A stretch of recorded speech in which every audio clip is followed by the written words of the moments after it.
Olá!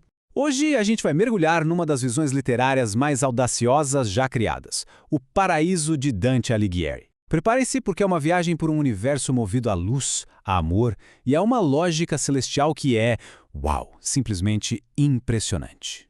Olha só, essa citação da própria obra já dá o tom da coisa.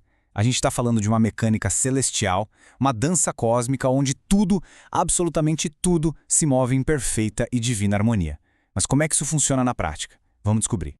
A grande questão é nessa, né? Como é que um poeta lá no século XIV conseguiu mapear o divino de forma tão detalhada? A obra de Dante é muito mais que um poema. É uma tentativa de construir uma cosmologia inteira usando as ferramentas que ele tinha na mão. Fé, muita filosofia e uma imaginação que, convenhamos, não tinha limites. Bom, vamos começar pelo começo. Nossa primeira parte aqui é sobre a premissa da jornada em si. Depois de passar pelo inferno e pelo purgatório, Dante finalmente começa a sua subida. Agora, quem o guia é sua amada Beatriz e o destino são as esferas celestiais. O paraíso é, sem dúvida, o grande clímax de toda a jornada. A lógica aqui muda completamente. Não é mais sobre punição, é sobre ascensão. É o universo construído todinho sobre os pilares do amor e da ordem divina. Cada passo para cima é um passo em direção à luz, em direção à compreensão total. Certo, mas que universo é esse? Como ele é? Para entender a viagem, primeiro a gente precisa dar uma olhada no mapa. E olha, a estrutura do paraíso de Dante é surpreendentemente lógica e cada cantinho dela é cheio de simbolismo.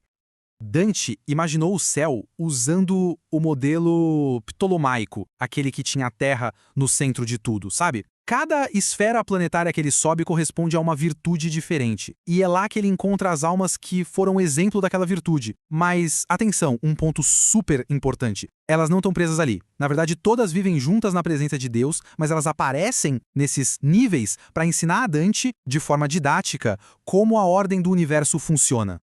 E o que move tudo isso? Qual é o motor desse universo inteiro? A resposta de Dante é ao mesmo tempo simples e absurdamente profunda: o amor divino. Para ele, o amor de Deus não é um sentimento, é a força física que literalmente move o universo. É quase como uma gravidade cósmica que puxa tudo de volta para sua origem, para Deus.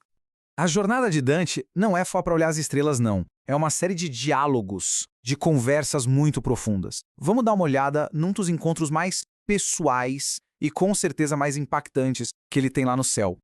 Lá na esfera de Marte, o lugar dos guerreiros da fé, Dante encontra ninguém menos que seu trisavô, Catiaguida. Esse momento é fundamental. Por quê? Porque ele conecta a grandiosidade dessa viagem cósmica com a história pessoal, política e familiar do próprio Dante.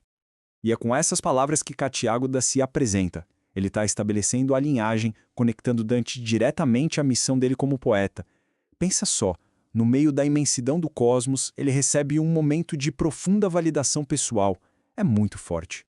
E a conversa vai muito além da identidade.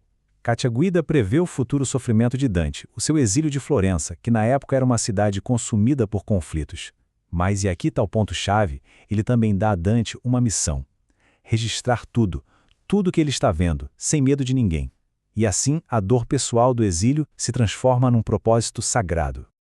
Como a gente viu, a jornada também é filosófica. Dante não é um turista passivo no céu, de jeito nenhum. Ele aproveita cada chance para fazer as grandes perguntas, aquelas questões sobre fé, justiça e dúvida que o deixavam inquieto.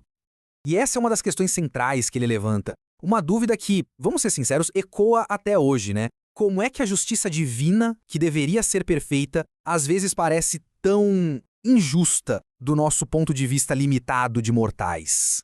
A resposta que ele recebe é bem complexa. A ideia é que o fato de Deus saber o que vai acontecer não elimina o nosso livre-arbítrio. É como assistir a um filme pela segunda vez. A gente sabe o final, mas isso não muda as escolhas que os personagens fazem durante a história. E da mesma forma, a fé verdadeira não é só acreditar da boca para fora. Ela se manifesta naturalmente em ações boas, em ações virtuosas. Então, depois de tudo isso, qual é o objetivo final da jornada? As últimas partes do livro revelam que não se trata apenas de ver o céu. O lance é uma transformação interna. É sobre se tornar, de alguma forma, parte daquela harmonia celestial. Essa citação entrega a metáfora central de tudo. O universo, e em última instância Deus, funciona como um espelho perfeito que reflete toda a verdade. E ao olhar para esse espelho, ao contemplar essa verdade, Dante começa a se entender e a se purificar. A própria estrutura do poema reforça essa ideia o tempo todo. O número 3, que é o símbolo da Santíssima Trindade, está por toda parte. São 3 livros na Divina Comédia, as estrofes têm 3 versos e no clímax a visão final de Deus é de 3 círculos de luz, um dentro do outro.